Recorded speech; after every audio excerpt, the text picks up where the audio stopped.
It is granted only to the heart that abounds with integrity, trust, generosity, and love to realize true prosperity. The heart that is not possessed of these qualities cannot know prosperity, for prosperity, like happiness, is not an outward possession, but an inward realization. The greedy man may become a millionaire, but he will always be wretched, and mean, and poor, and will even consider himself outwardly poor, so long as there is a man in the world who is richer than himself. Whilst the upright, the open-handed and loving will realize a full and rich prosperity, even though their outward possessions may be small. He is poor who is dissatisfied, he is rich who is contented with what he has, and he is richer who is generous with what he has.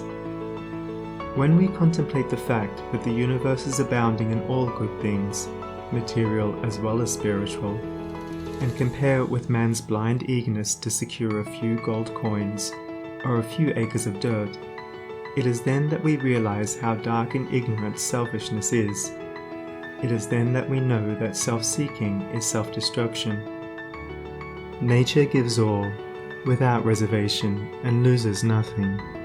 Man, grasping all, loses everything. If you would realize true prosperity, do not settle down, as many have done, into the belief that if you do right, everything will go wrong.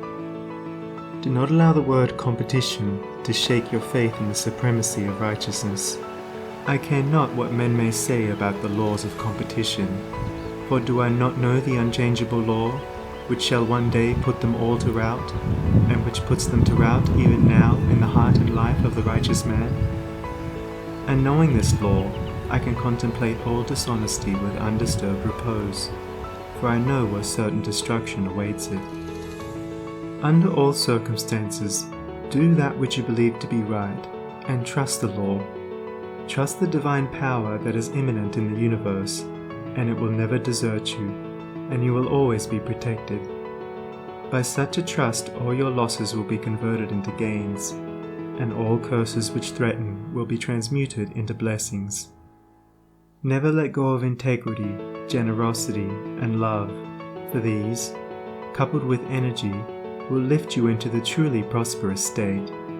Do not believe the world when it tells you that you must attend to number one first, and to others afterwards.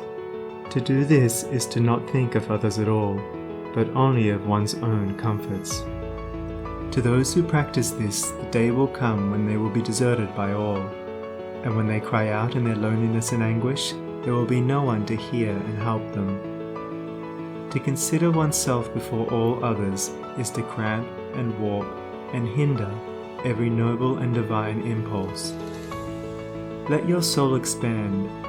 Let your heart reach out to others in loving and generous warmth, and great and lasting will be your joy, and all prosperity will come to you. Those who have wandered from the highway of righteousness guard themselves against competition.